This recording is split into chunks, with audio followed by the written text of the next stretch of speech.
everyone, this is Sneha again, and this is episode 2 of our speaker series. It's a little series I'm running here on my YouTube channel this month where I'm talking to various women about cool experiences they've had so far in their career and in their education.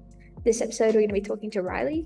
Riley is currently an intern at Sabre Astronautics and she's studying at the University of Sydney. I'll let her give a better introduction of herself when she jumps on the call, but as a reminder, this series is wholly in support of One Girl, which is an organisation looking to provide comprehensive support for girls' education in Sierra Leone and Uganda. This involves providing resources such as textbooks, uniforms, school shoes, transportation to school, things from as simple as a lamp to do their homework at night to 6-month business and vocational training. One Girl is giving young girls and women the chance at success, providing empowerment circles and building communities of support around the world.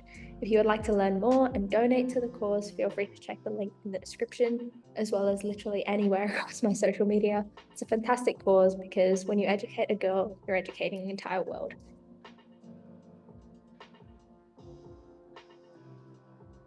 Hi. Hi, Riley. How are you? Good. How are you? I'm just checking you. Well, you can obviously hear me. Well, Yes, I can hear you. So before we begin, I guess I'll just give you a bit of a heads up. I already gave the spiel before you jumped on the call, but yeah. I'm basically talking to a bunch of women and gender diverse people in various industries this month, just to kind of raise awareness and support for One Girl. I know I gave you a little spiel of a message, but One Girl is basically an organization raising money and awareness for girls' education in Sierra Leone and Uganda.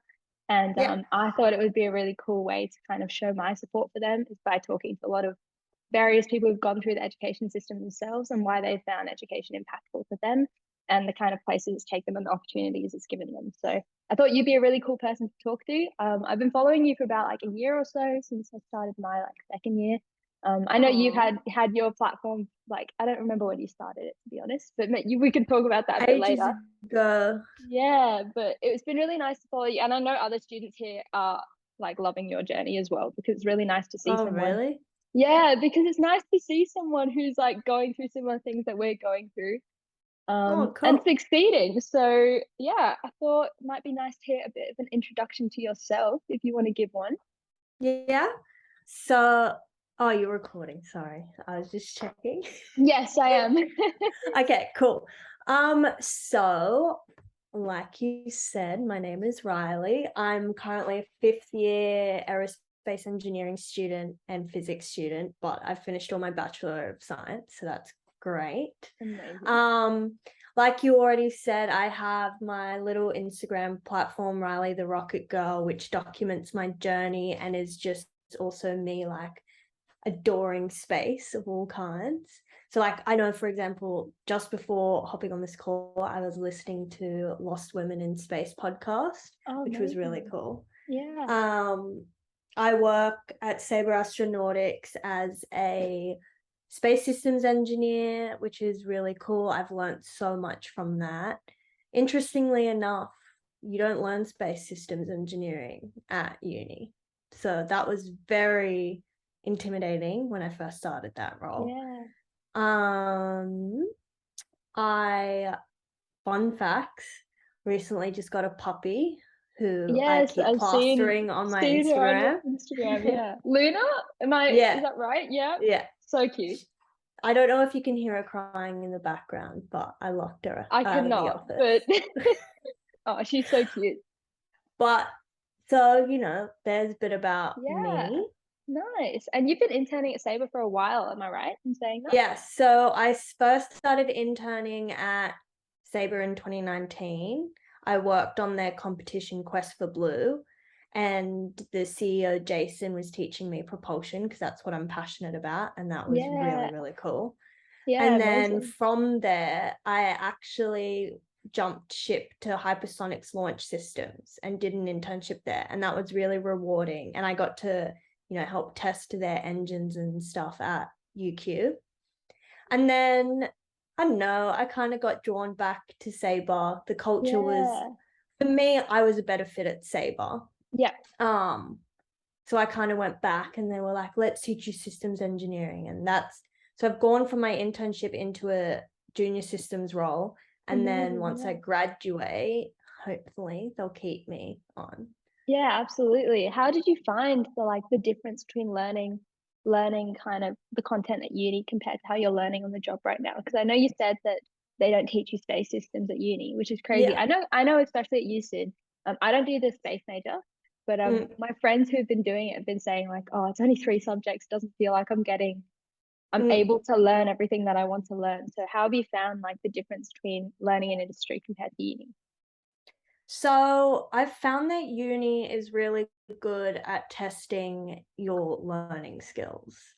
And in saying that, it's also really like it teaches you really good theory and like the foundations of where all of the ideas in space have come from. Or for example, I do aeronautical, I don't do space major either. Oh, So cool. like, you know, going into, you know, the theory of, you know, stability in aircraft, that's really cool. And like, I'm sure if I went into the aeronautical field, that's all stuff I would use.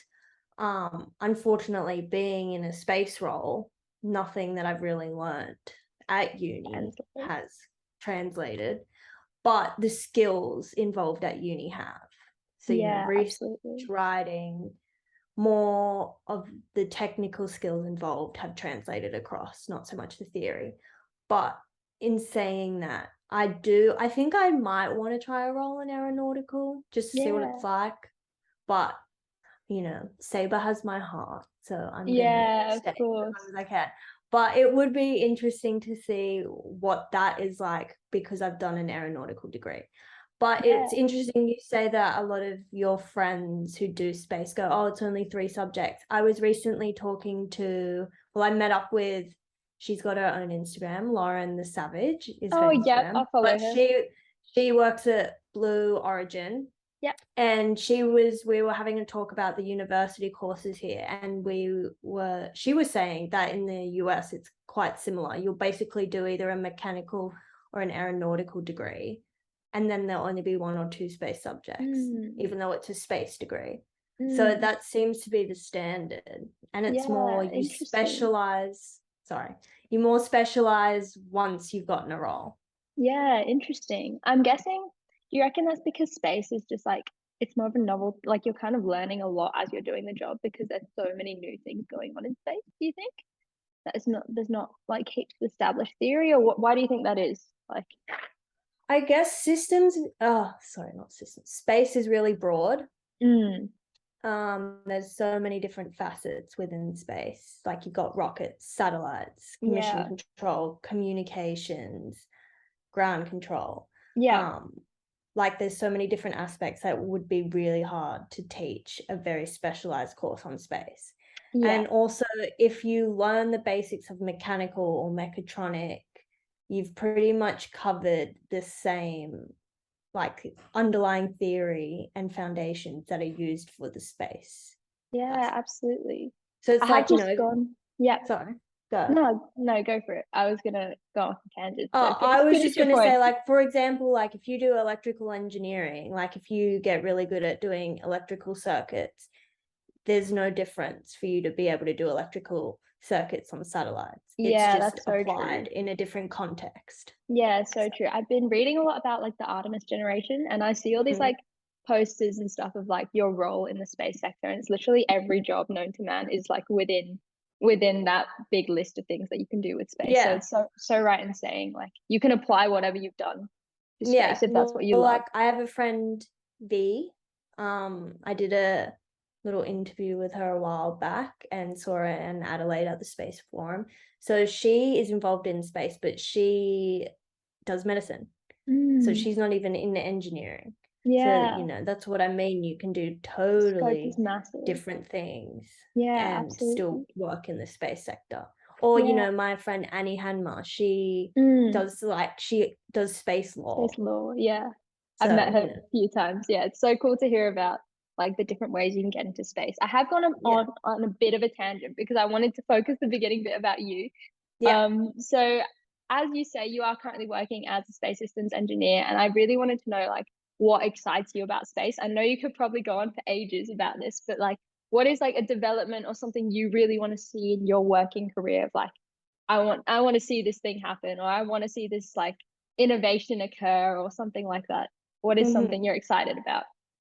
So I love space because it's like we haven't been able to explore it all, and I doubt we will really ever be able to explore the entire universe.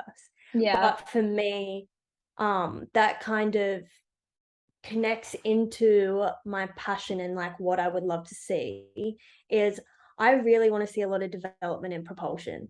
Like, I know we can't travel at the speed of light, but like hypothetically, if we created an engine that did, that would be like tick all the boxes, dream come true. But like I said, that's not going to happen. But in saying that, like if we could develop a propulsion system that does travel in my lifetime at some percentage of the speed of light, like greater than 10, I would be like, yeah, that's really super cool. excited. And I would love to be a part of that. I don't know where my career is going to go, but I would love to be a part of that. So that's what I really want to see in my lifetime. But also I'm just generally curious to see what does happen in the space sector in my lifetime. I know, Like, anything could. Yeah, like we just had the satellite crash into the meteor. Yeah. It's so exciting. Yeah, there's so many different things going on. And like, there's people trying to do things with space debris, space dust, like just seeing everything that goes on. Yeah, I love how interconnected space is as well. I feel like the excitement of like the DART mission, for example, it like translated across the whole world. Everyone was excited about that. It's such a like connected industry, which is what I love. On the topic of propulsion though, do you know about Ad Astra? Have you heard of Ad Astra? Yeah. The rocket company. I really love what they're doing. I actually had a chance to visit them like a few years back. Oh, that's amazing. Like, yeah, because I went on this like space camp with like Akira, and I was like, this is really cool. I know it's not like, I know they're still just building this massive engine in their facility right now. I know they haven't like put it out there into anything. But what do you think of that technology, like plasma technology? Plasma technology is really cool. I haven't looked into it that much. But from what I do know, there are issues with it. Of course, there's issues with it. But if they can overcome those issues, that would be really cool to see how they apply their engines and what it gets applied to. And I definitely think it's important to explore different propulsion types. So even like I was really passionate at one stage about nuclear propulsion, because for me, I was like, that's the type of propulsion we'll need for interstellar travel. Absolutely. So it'll be really cool to see what they do with their plasma engines. And really cool to see how they develop that and what applications go with that. Yeah, amazing. I'm keen to learn more about propulsion as well. I like have not even touched the surface of it. So yeah, that's so exciting. I just wanted to talk about, on the topic of things that you found interesting and stuff, I want to talk about how you found some of your uni subjects. So I don't know what stage you're in at uni. Are you currently doing your thesis, or? I start my thesis next year. I'm trying to finish off all of my coursework this year. Got you. Yeah, because I'll be working pretty much full time next year. So I want to just focus on my thesis. Yes, yeah, of course. I want to know, what kind of topics are you looking to do for your thesis? What are you? So for my thesis, I want to do systems engineering, because working in that discipline, I see a lot of areas where there could be improvement and further research. So I'm like, you know what, that would be a really cool thesis topic for me. I would love to do rocket propulsion, but realistically, I know there's a few lecturers at UCID that do propulsion theses, but it's not really what I want to do. Like, their research isn't really what I want to do. So I'd rather do systems engineering, where I can apply it to my job and also get guidance from heaps of people, which helps with my research and like literature review. So that's absolutely what my plan is, to do systems engineering. And I'm actually needing to sort out my thesis today. So that's how what fun. That'll be a good task for the day. Love that. How have you found your other uni subjects and everything so far? Like, in terms of curriculum and like how things are taught, how have you found that so far? I feel like I enjoy asking that question to people because I want to know how other people find uni and how it's like structured and everything. Because everyone you ask has a completely different answer, I feel, with how they I'm not find. the biggest fan of uni. Yeah. I personally like, I agree that you have to learn all of these things and like learn the curriculum that they've set out. For me, it's more just the lifestyle that goes on with uni. Yeah. For example, I moved out of home when I was 15.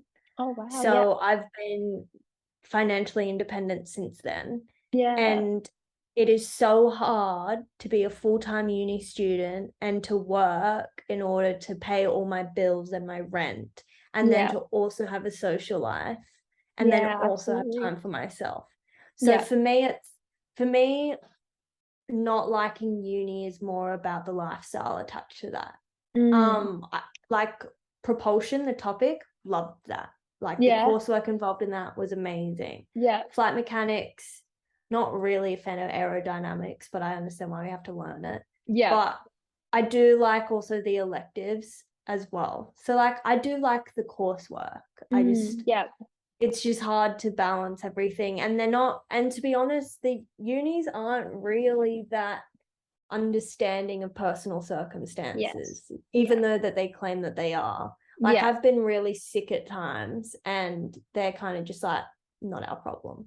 Yeah, absolutely. I mean, I completely agree. I like just want to throw out that because as well, in the circles I'm in, especially, most of the people I surround myself with are those people who like want to be really hands-on, be in industry or be really actively involved in societies, or they are like working several part-time jobs, or like I live away from home as well. I'm from Orange, so same vibe. You got to pay your rent, you got to do all these things, and there's definitely this, I feel like work-life balance is a massive thing, especially when you're studying engineering. I feel like some people get really carried away with work, and they're so heavily involved with it, and then things like sleep and things will fall to the wayside by like a big margin, which is really, how have you found like trying to find that work-life balance? I know you mentioned social life, and I think it's something a lot of people do struggle to find in our career. I do agree with that. I find that during semester my social life pretty much dwindles to non-existent. I see my partner a lot, which is great.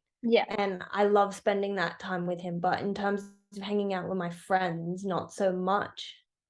Just because I don't have the time during semester. And also because I've got to focus more on uni work, I work less, which means I earn less money, which means I can't go out as much. You know, it's a big cycle. And, hey. And people are like, oh, just have people come over to your house, and it's like, but I'm constantly in my house, like I want to leave. I want to get out. And it's interesting when I work full-time during the semester breaks, because I can go to work, I may even need to do overtime, but the second I walk out of those doors in the office, I'm done. Like I don't need to think about my work anymore. I can go home, I can relax. On weekends, I don't have uni work in the back of my head giving me anxiety. I can go out with my friends. It's very it was a very interesting transition going from uni full-time to full-time work and being like, oh, I have more free time and more money. How did you find enjoyment in those times though? Because I think something that I like talk to the one girl team about a lot is how the girls who are going into school and everything just love it so much, because they're thinking in this such like a, what's the word, like they have a way bigger worldview than so many students I interact with here at uni. And even in high school, I found this in high school, a lot of people are just so like stressed and like under so much pressure from the system and this, like I compare that to how the school system is there for the one girl scholars, and I'm like, oh, we're doing something wrong because there's so much pressure here. What do you think that is, and how do you think we can kind of get out of that kind of rigid, like overly structured school system where people aren't like able to relax and enjoy their time when the school day ends? So the biggest thing I've found is that the Australian education system is very much, even though they say it's not about memorization, it entirely is. Like, I remember for my HC, I memorized 60 essays. And like, Yeah. I ended up topping the courses in my school. But the thing was, it was just memorization. And so, you know, I think a lot more classes that can be hands-on should be hands-on. Yes. And things like exams, like I understand why they do exams, but at the same time, it's like, when am I going to be in a room and someone's going to ask me to just do this question with no external resources, not asking for guidance if I need it? Like, it's just, to me, exams just create unnecessary pressure and aren't realistic. Yeah. Especially if you're testing something for someone's future role in a job. They're never not going to be without resources or people to guide them. Yeah. And again, so I feel like exams create unnecessary pressure. Assignments are great because, you know, you can ask for help, you can look at resources, same as group work and working, like aerodynamics at uni, you build an aerofoil. Like, that's hands-on. I'm doing it's that great. right now, actually. Oh, me too. So we're on the same path. There you go. So I think we need to somehow steer away from exams. I think exams are the biggest problem because they focus people on memorization, not definitely actual like theory. And I know, especially in high school as well, it's like I do my exam, I forget it instantly. Whereas it's like the 100%. Things that I've done hands-on, it's not really something I forget. Like, I've changed it. My mum made me learn how to change a tire, and it's something I just remember how to do. Like, I might be slow at it, but it's something I remember how to do because I did it with my hands. Yeah, absolutely. Even things like coding, I found coding so hard when I started learning it at uni. And then when I started like trying to figure out ways to do like little projects by myself, completely outside of uni, zero pressure, I was like, I actually really enjoy this. And I like had drilled into my brain in first year, like, you can't code. It's just not for you. Like, you're not good at it. And then I started like doing it, and I'm like, no, you can do it. It's just like this, like the pressure and all the exams. And you're so right in saying like all the stigma around getting good grades and everything, it makes you feel like, you know, you can't do things. How would you suggest we can kind of alter the culture away from focus on grades? Because it's so like strong still, I think, especially in school. I feel like in uni it's not as much anymore, especially as I'm in like going into older years.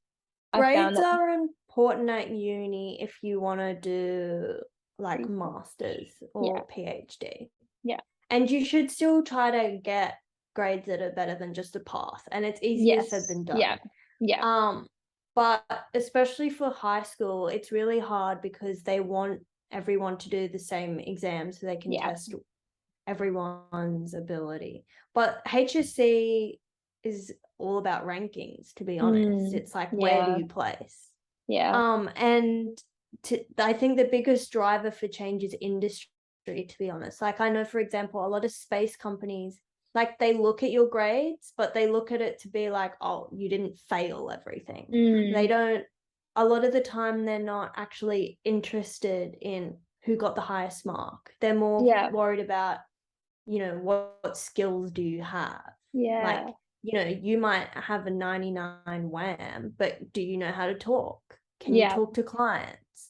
Can you write technical writing? Can you write emails? Can you represent the company at conferences? Are you a good fit for the culture? Like, that's the biggest thing at Sabre.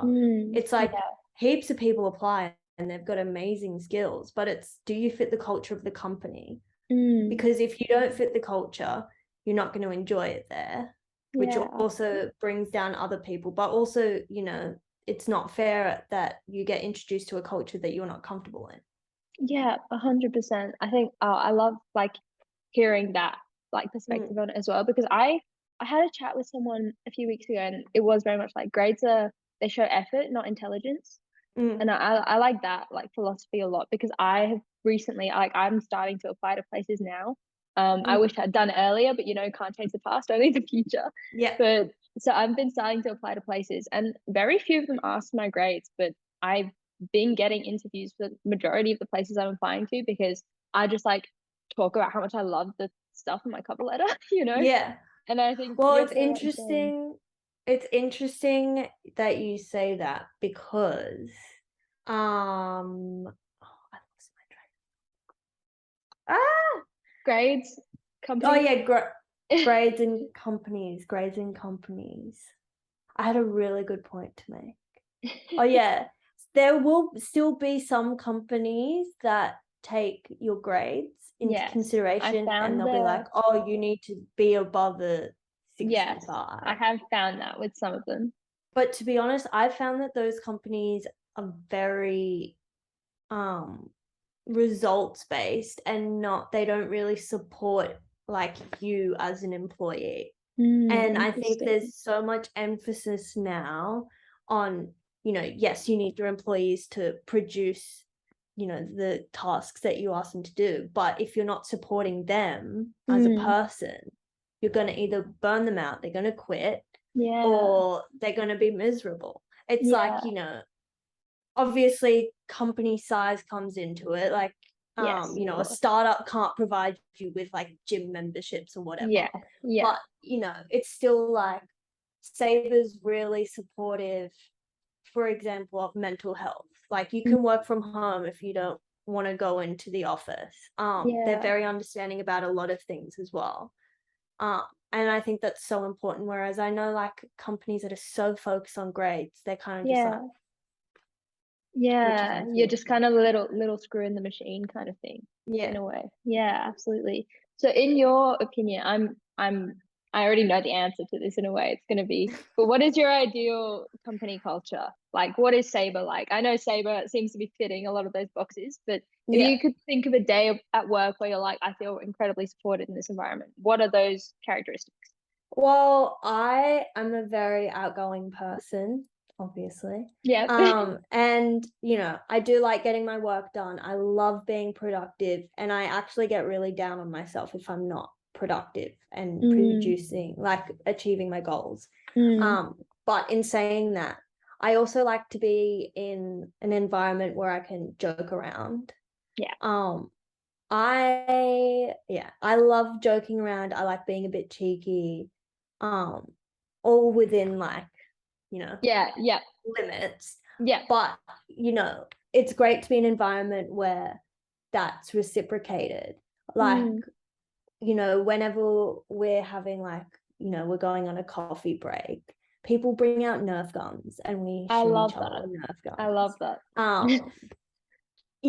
It's just kind of like, we get our work done, but it's a bit of fun. And that's what personally I need, because it, it just gives you a mental break from your work. Absolutely. For me, my opinion is you need to be able to be in an environment that supports you to get your work done.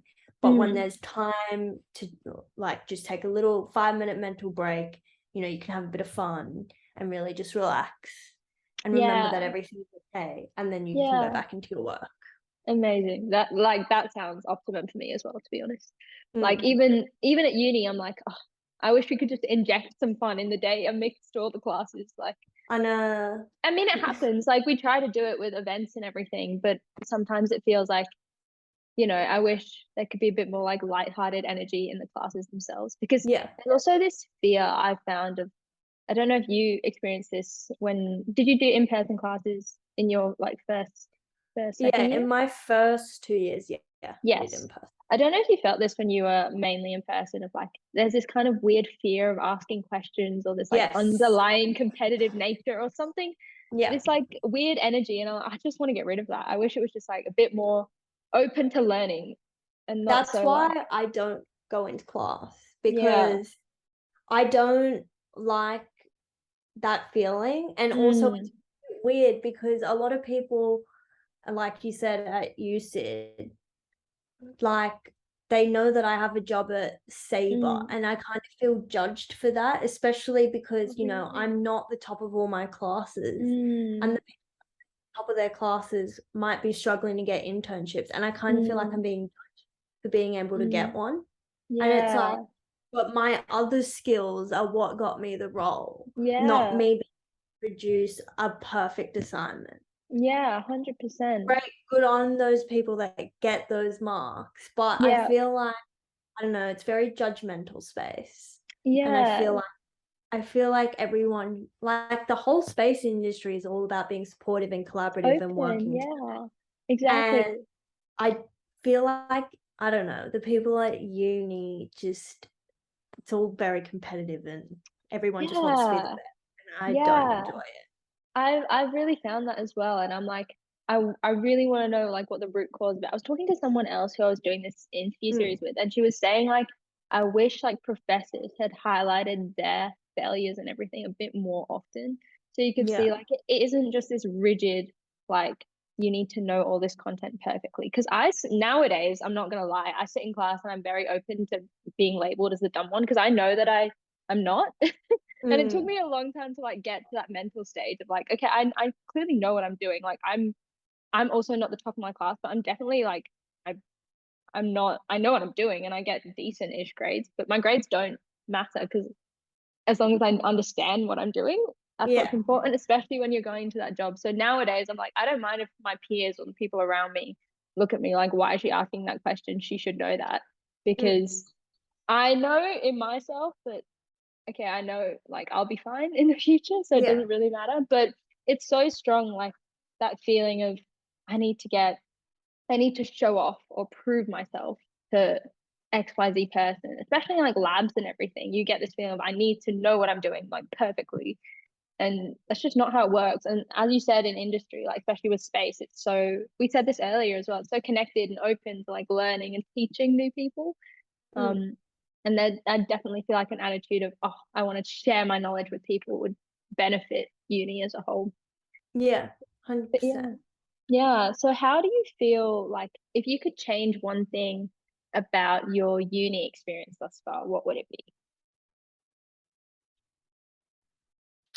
I don't know, because I'm really set in my ways so that I enjoy my uni life, which is not going to uni.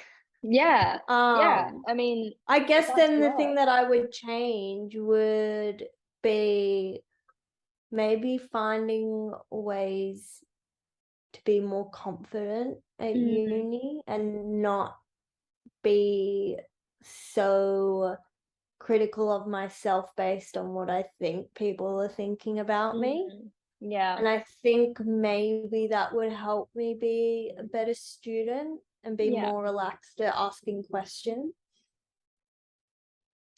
So I think, that would be what I would change, would be to be more confident in class, which is really weird because, like I said, outside of uni, I'm a very confident person. But uni, I just like bottle myself up. So. Yeah, it's just the culture, I think, around uni, which definitely needs changing. We'll work on it. I'm sure one day it'll be a positive place for all. If you could say though, on the topic of asking questions and things, what are like I like to think like if you ask a question a day, like everything, you're learning so much by doing that, like a big question. What is something you are currently like you're unsure of or you're not like you want to learn? What's a question you're going to ask today is my question to the people around you, your mentors, people at work. I know you said you had a presentation coming up.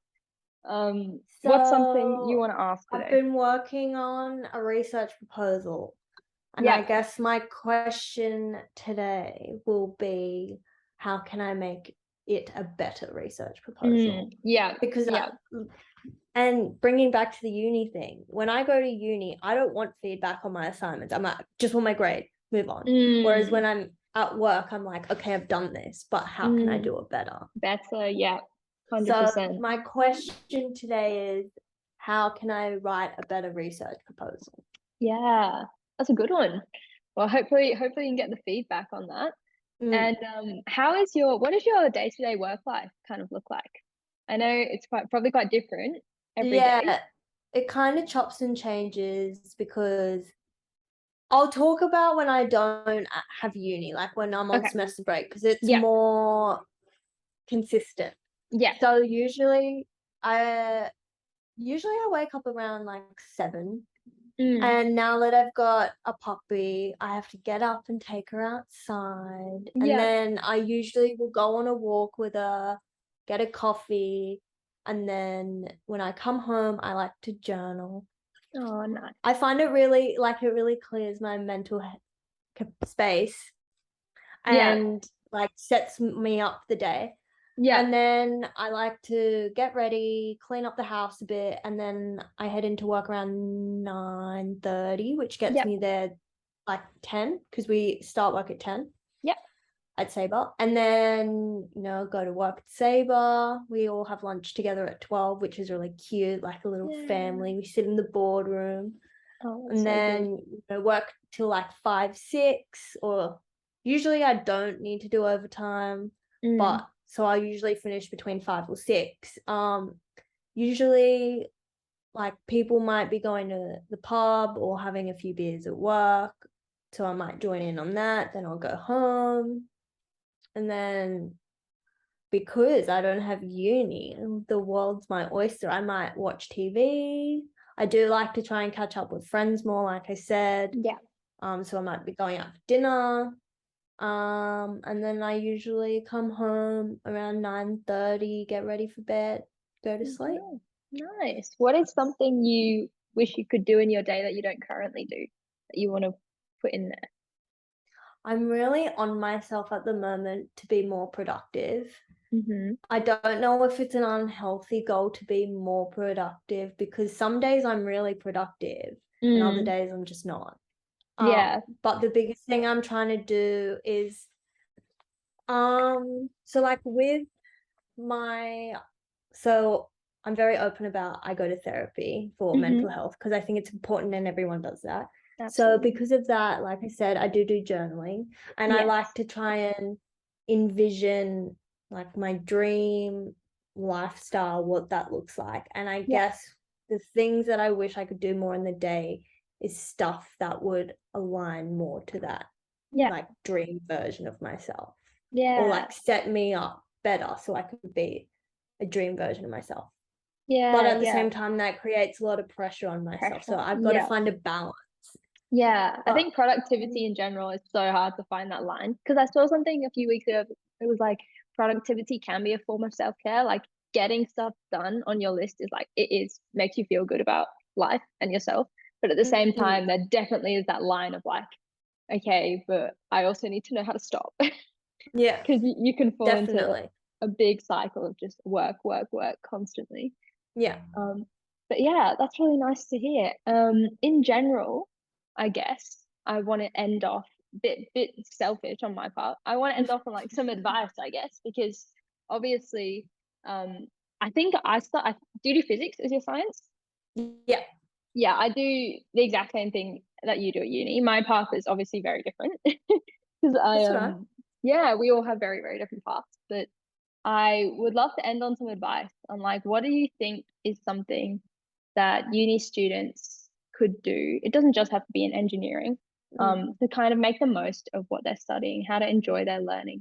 Because, like I said before, people do get trapped in like academia very heavily, or they get burnt out and they fall the other way, or whatever else. What's your advice? Like, make the most out of learning what you love. So I can kind of break this up into two things. And the first thing I'm going to say is something I only learnt this semester, and it has significantly helped my productivity and made sure that I balance everything. And that's time blocking. Like, for example, I'll be like, after I take Luna on a walk, because I don't know how long that's going to be, because it's very weather dependent and very dependent on her and how tired she gets. I will come home and I'll figure out like periods of 2 hours and what activities I'm going to do in those 2 hours. And that might be uni work or work for Sabre. And then I'll also make sure in between, like say I'll work 10 to 12, I'll have an hour for lunch, and then I'll work 2 to 4, but I'll make sure I have breaks in between that time, like for 5-10 minutes. But time blocking has helped me be like, okay, this is what I'm doing in this time. And it's actually significantly helped my productivity. And that's only something I learned this semester. So I highly recommend it. But in saying that, because I've been able to do time blocking, I actually give myself Saturday and Sunday off. Yeah, nice. Which is not something a lot of uni students do. And it can be hard, especially towards the end of semester. But if you do it right, you should be okay. Yeah. Or like be able to give yourself, you should at least, I think, take one complete full day off. Yeah, okay. Yeah. And the second thing is networking. There is no way I would have gotten the opportunities or the roles that I've had in the industry if I hadn't networked. Even like, I know I love posting about my passions on Instagram, but for example, I met Lauren from Blue Origin on my Instagram, but that was more for networking. Like, now we've turned into great friends, but it's making those connections with people. If you don't talk to people in the industry, you will try and get a job, but it's a lot easier for yourself if you have connections. So those are my 2 pieces of advice. Cool. Well, thank you for that. And hopefully good. Other people can take on some of that advice as they go through their uni life or career. And good luck with your presentation. Thank you for coming to chat to me, taking the time out of your day. I know you said you're a very busy person, so I really appreciate this. Thank you for having me. I've enjoyed this.